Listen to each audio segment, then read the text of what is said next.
Hello students, good morning. Today we will continue our chapter Light of class 10th, and we are already discussing the chapter Refraction of Light, and in this lecture we will discuss the laws of refraction, refractive index, and some numericals. So let's start with the topic laws of refraction of light. जैसे हमने reflection of light के laws किए थे वैसे ही हमारे पास refraction of light के भी laws होते हैं. First of all let's discuss this diagram. यहाँ पे हमने क्या किया है, एक ग्लास स्लैब ली है. वी हैव ऑलरेडी डन कि जब light rarer to denser medium में जाती है तो टूवर्ड्स द नॉर्मल बेंट होती है. और हमने क्या किया, ग्लास स्लैब के ऊपर सबसे पहले एक नॉर्मल लाइन ड्रॉ की. The light is incident here. सबसे पहले लाइट इंसिडेंट हो रही है, इसको हम क्या बोलते हैं, इंसिडेंट रे.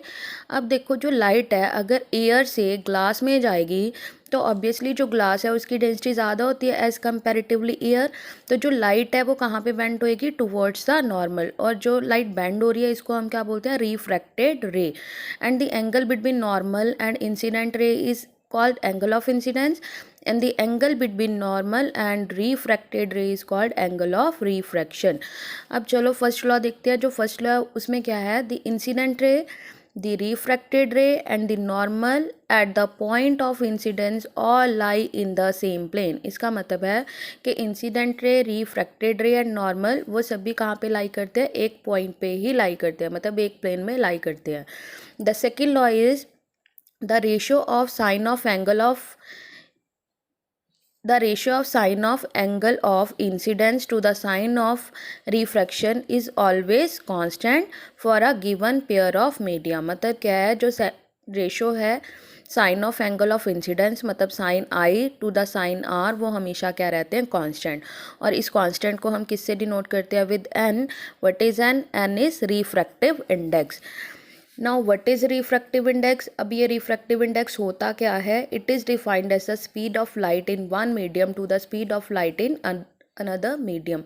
ऑब्वियसली जो लाइट है वो एक मीडियम से दूसरे मीडियम में अगर पास करेगी तभी हमारे पास रिफ्रैक्शन होगा. और उन दोनों की जो स्पीड का रेशियो है उसको हम क्या बोलते हैं, refractive index. So that is N is equal to speed of light in one medium to the speed of light in another medium 2, or we can say the speed of light in air to the speed of light in any medium. चलो अभी थोड़े numericals कर रहे हैं based on refractive index. The first numerical is if the refractive index of water for light going from air to water be 1.33. मतलब ये क्या बोल रहे हैं कि अगर जो लाइट है एयर टू वाटर जा रही है तो हमारे पास रिफ्रैक्टिव इंडेक्स कितना है, 1.33. What will be the refractive index for light going from water to air. अब हमने बताना है कि रिफ्रैक्टिव इंडेक्स कितना होगा अगर लाइट वाटर टू एयर जा रही है. पहले एयर टू वाटर गई, देन वाटर टू एयर. अगर वाटर टू एयर जा रही है तो हमारे पास एयर टू वाटर कितना, रिफ्रैक्टिव इंडेक्स 1.33. अगर वाटर टू एयर जा रही है तो हम उसका क्या कर देंगे, रेसिप्रोकल, मतलब 1 light going from air to water. तो दोनों को अगर डिवाइड करेंगे then we will get the result. And here is another numerical. The refractive indices of kerosene, turpentine and water are 1.44, 1.47 and 1.33 respectively. In which of these materials does light travel fastest. हमने बताना है, हमारे पास 3 materials है, हमने बताना है कि किस मीडियम में जो लाइट है सबसे ज़्यादा तेज़ जाएगी. As we know that formula, refractive index is equal to speed of light in air to the speed of light in medium.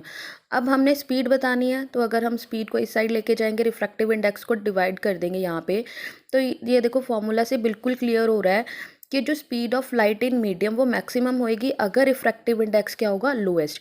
It mean जिस मीडियम का रिफ्रैक्टिव इंडेक्स कम है उसकी स्पीड क्या होगी, ज़्यादा.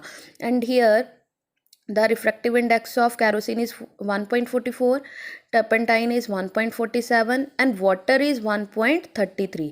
तो सबसे कम रिफ्रैक्टिव इंडेक्स किसका है, वाटर का. इट मीन लाइट की स्पीड सबसे ज़्यादा किस में होगी, वाटर में, देन kerosene, देन turpentine.